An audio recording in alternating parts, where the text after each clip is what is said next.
today's outline of the class is reviews and inspection. So what do you mean by reviews and inspection? So reviews and inspection. A group of people examines a part or all of process or software system and its documentation. So all parts or process or software whole system and its documentation to find potential problem. So the main task of this group of examines to find potential problems in that part or process or software. So software or documents may be signed up at reviews, which signifies that progress to the next development stage has been approved by the management.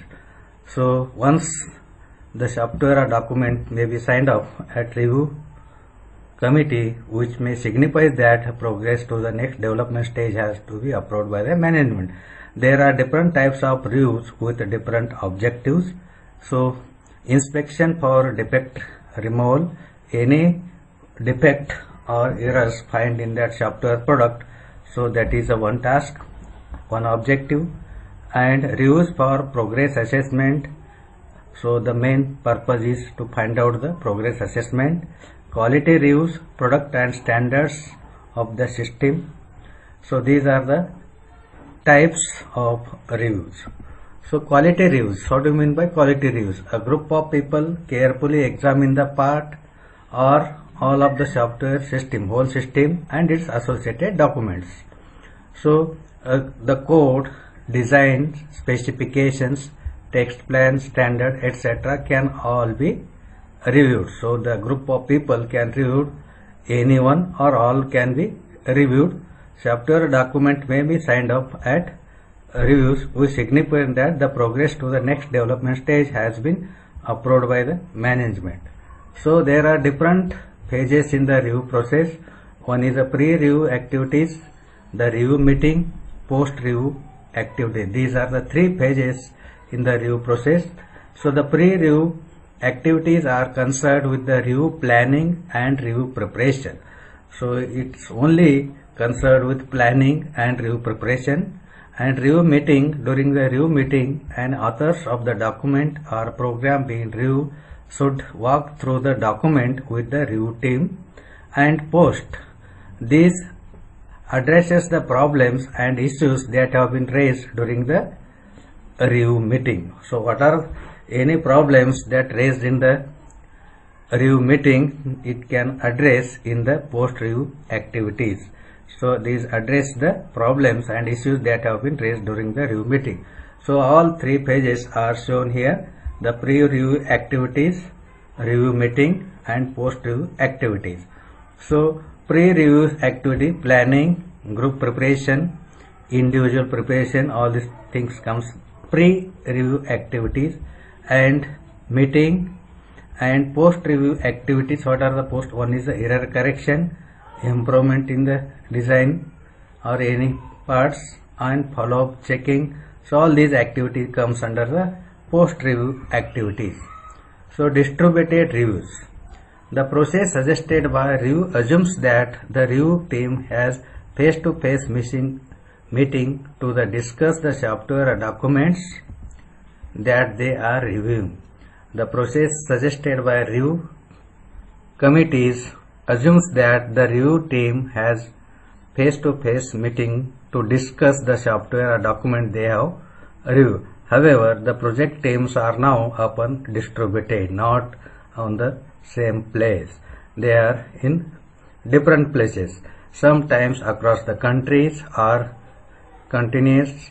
So it is impractical for team members to make the face-to-face meeting. So remote reviewing can be supported using shared documents where each review team member can annotate the document with their comments. So program inspection.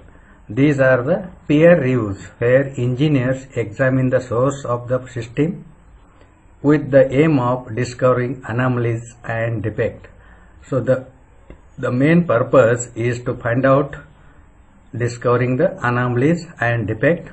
So inspection do not require execution of the system, so may be used before the implementation. They may be applied to any representation of the system. It may be requirements, design, configuration data, test data, etc. They have been shown to be an effective technique for discovering program errors. So the program inspection is to be effective technique for discovering the program errors. So there are different inspection checklists are there. So checklist of common errors should be used to drive the inspection. So error checklists are programming language dependent and reflect the characteristics errors that are likely to raise in the language. In general, the weaker the type checking, the larger the checklist. Example: initialization, constant naming, loop termination, arrays, bounds, etc. So here an checklist is given. There are two types of checklist. One is inspection checklist A and inspection checklist B. So there are different types of fault class. One is a data fault, control fault, input output fault. The purpose of each fault class is different. So inspection checklist for data fault is: are all program variable initialized before their values are used? Yes or no?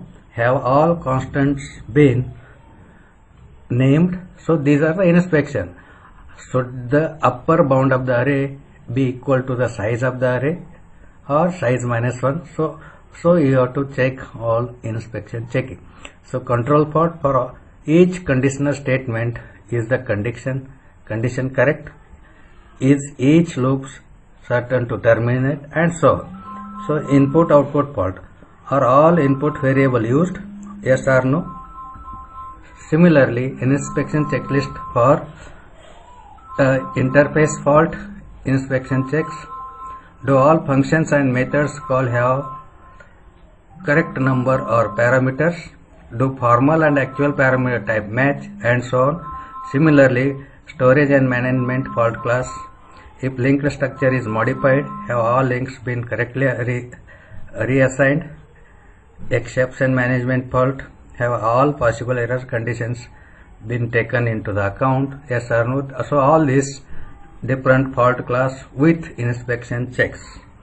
So all these PPT are taken from and summarily. Thank you.